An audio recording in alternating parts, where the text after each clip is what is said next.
ଭାଇ ପଣସ अरे वो पठे कला नहीं जा दी भाई खाइब तू खा न खा आउ भूल रे पणस आउ सुकुआ मुझे बस रे आनीमुनि राति भरी जो बासिकी फटौची ହଁ ବାସୁଥାଉ ଭାଇ କହ। ଘରେ ପିଲାମାନେ ସମସ୍ତେ ବସିକି ଏକାଠି ହେଇ ଖୁସି ହେଇ ଖାଉଥିଲେ। हाँ रे खुशी खाऊला जे ହଁ किंतु पिला तोर मोर दिन ना दिन फाट सृष्टि हम କାଇଁ କ'ଣ ହେଲା କ'ଣ? किसी कथा नहीं जे तो फैमिली टे अशांति होउची तो पुओ टिके भल स्कूल पाठ पढ़ी सेठी खुशी ଓ होइथा ମୁଁ ବେଶୀ ରୋଜଗାର କରୁଛି ହଁ ମୋ ପିଲା ଭଲ ସ୍କୁଲରେ ପଢ଼ିଥିଲେ ଭଲ ମଣିଷ ହେଇଥାନ୍ତା।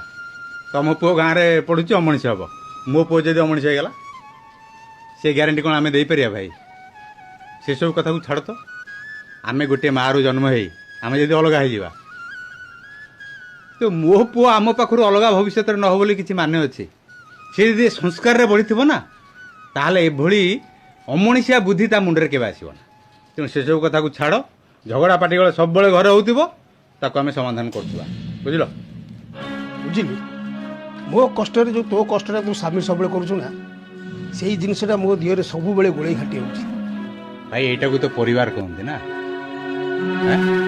ए दुनिया नजर को छाड़ ना।